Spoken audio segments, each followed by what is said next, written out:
I was 17 when the moment that would change everything happened, though at the time I couldn't see it clearly.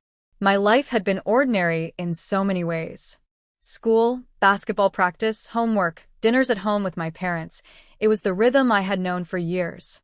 But that summer, my Aunt Claire came to stay with us for a few months, and what she revealed shook the very foundation of who I thought I was. Aunt Claire wasn't really my aunt by blood, not in the way most people think. She was my mom's closest friend since college, and she had always been around when I was growing up. She was the one who brought over cookies at Christmas, sent birthday cards with long, thoughtful notes, and sat with me when my mom was busy working double shifts as a nurse. Over the years, she became more like family than many of my real relatives. She was the kind of woman who could light up a room without even trying. Her laugh was loud and infectious, her hair always a little messy like she didn't care, and she had this way of making everyone feel seen.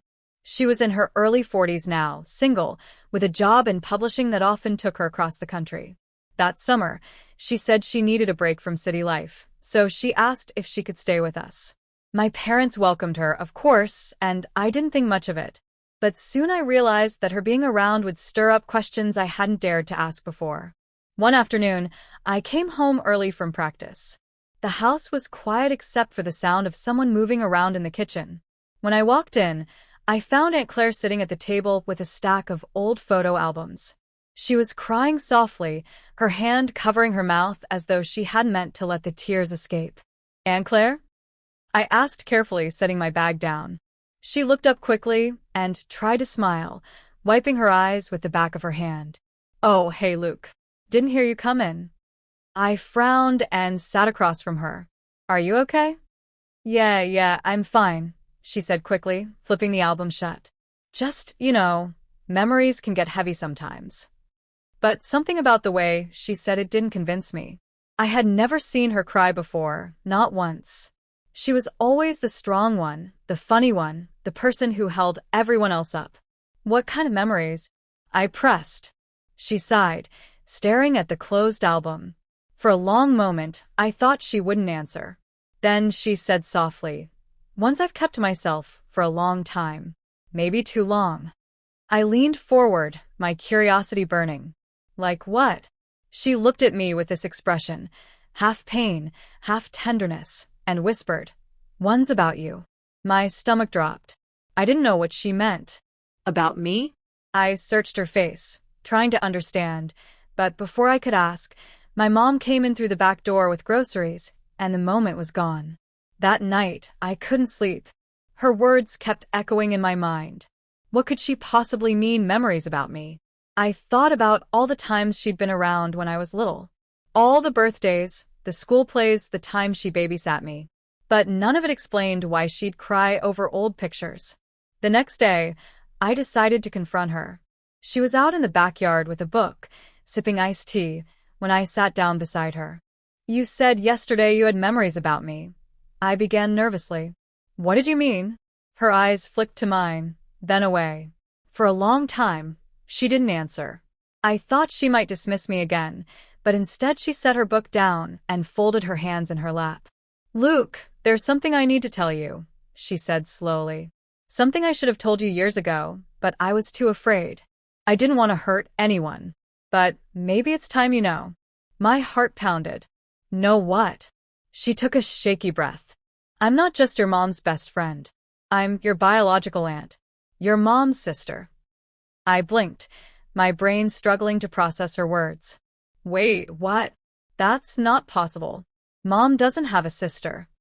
"Yes, she does," Claire whispered, tears filling her eyes again.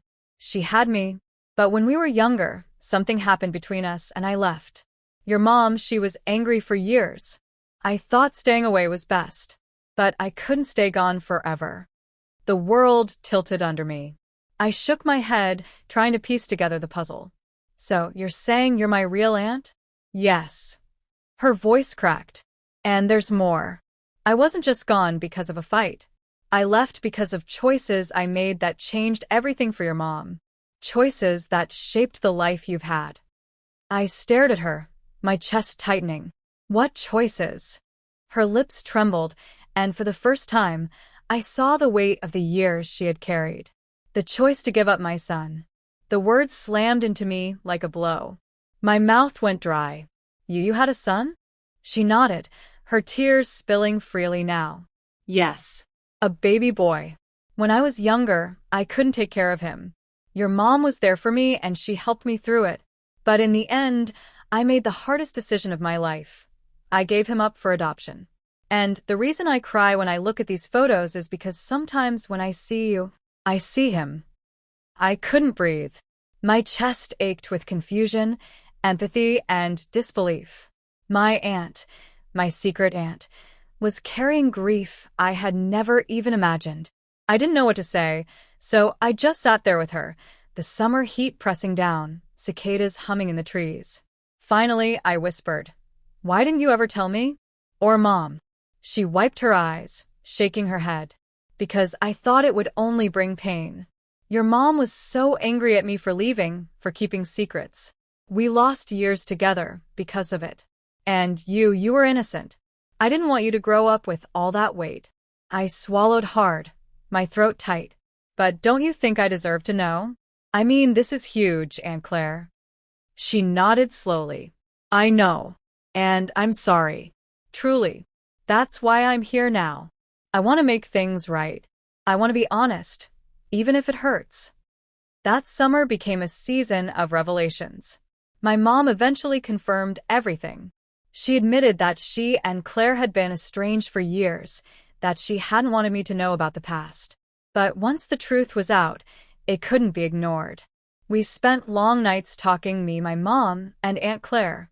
Sometimes there were tears, sometimes there were silences that felt like they would never end. But slowly something shifted. I realized that families are built not just on the stories we tell, but also on the secrets we carry. Aunt Claire's pain became something I couldn't erase, but I could understand. And in understanding her, I started to see myself differently too. She never found her son, though she tried. But she told me that having me in her life gave her hope, gave her something to hold on to. And in return, I learned that the people who show up for you, whether by blood or by choice, can change your life in ways you never expect. Looking back now, years later, I know that summer shaped who I became. It taught me about forgiveness, about loss, and about the courage it takes to tell the truth. Aunt Claire's secret changed everything, but in the end, it brought us closer, not farther apart. And that's a memory I will carry with me forever.